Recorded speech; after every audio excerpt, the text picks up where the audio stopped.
રાજકોટ મનપા ચૂંટણીને લઈ કોંગ્રેસે વોર્ડ નંબર 1 થી 9 માટે સેન્સ પ્રક્રિયા હાથ ધરી। જેનીબેન ઠુમ્મર અને માનસિંગ ડોડિયાએ દાવેદારોને સાંભળ્યા।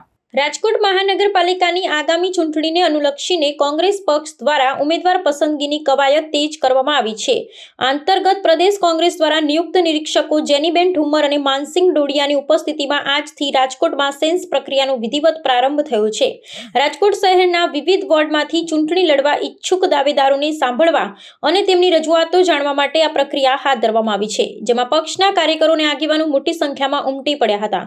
આ સેન્સ પ્રક્રિયા 2 દિવસ સુધી ચાલશે, જેમાં પ્રથમ દિવસ એટલે કે આજે વોર્ડ નંબર 1 થી 9ના દાવેદારોને સાંભળવામાં આવી રહ્યા છે, જ્યારે આવતીકાલે વોર્ડ નંબર 10 થી 18ના ઈચ્છુક ઉમેદવારોની સેન્સ લેવામાં આવશે। કોંગ્રેસ ભવન ખાતે ચાલી રહેલી આ પ્રક્રિયામાં દરેક વોર્ડની સ્થાનિક પરિસ્થિતિને અને સંગઠનની મજબૂતીનો તાગ મેળવવામાં આવી રહ્યો છે। પક્ષ દ્વારા પારદર્શક રીતે ઉમેદવારોની પસંદગી થાય તે માટે નિરીક્ષકો દ્વારા દરેક ઉમેદવાર સાથે વ્યક્તિગત પરામર્શ કરવામાં આવી રહ્યો છે।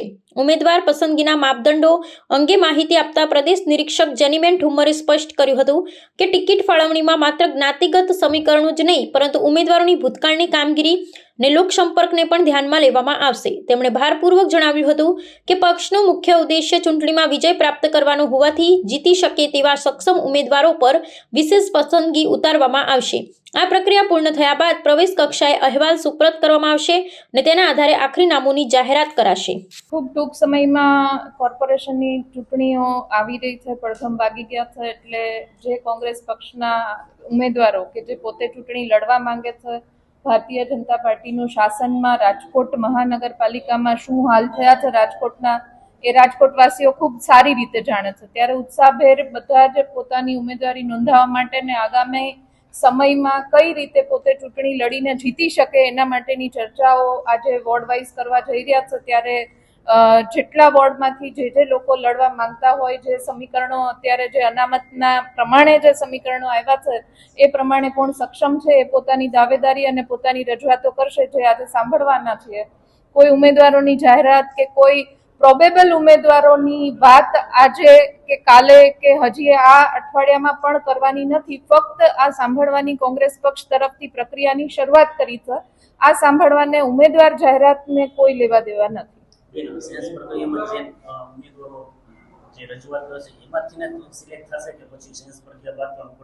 સેન્સ પ્રક્રિયા પછી પણ જે ઉમેદવારો કદાચ આ 2-3 દિવસમાં એ પોતે પોતાનું મન બનાવી ન શક્યા હોય અને પાછળથી જો એમની કોઈ રજૂઆત હશે તો પણ એમને ફરી એક વખત કદાચ આવનારા સમયમાં જો જરૂર પડશે તો વિચારીશું। અત્યારે તો હાલ 2 દિવસમાં 19 વોર્ડના ઉમેદવારો જે લડવા માટે ઈચ્છુક છે એમને સાંભળવાની વાત છે।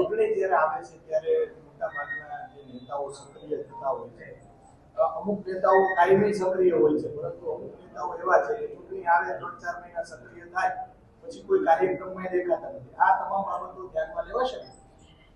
રાજકારણનો રાજકારણ જ્યારે હોય અને પક્ષનું રાજકારણ હોય ત્યારે બધા જ પ્રકારના આગેવાનો અને નેતાઓ બધા જ પક્ષમાં હોતા હોય છે। અમુક ચૂંટણી ટાણે હોય છે, અમુક આજીવન પોતે હરહંમેશ લડતા હોય છે, અમુક લોકો પોતે લડી શકે ને જીતી શકે છતાં પણ વચ્ચેના સમયગાળામાં સક્રિય નથી હોતા। એટલે સક્રિય છેલ્લા સમયે થયા અને અત્યારે નથી થયા એના ઉપરથી એની નેતાગીરી મૂલવી નથી શકાતી, પણ એના વિસ્તારમાં કેટલા સક્રિય છે અને લોકોમાં કેટલી ચાહના છે એના પ્રમાણે એનું નેતાગીરી નક્કી કરી શકાય છે। એટલે આ કોઈ માપદંડ મારા પ્રમાણે કોઈ પણ રાજકીય પક્ષોમાં ન હોઈ શકે।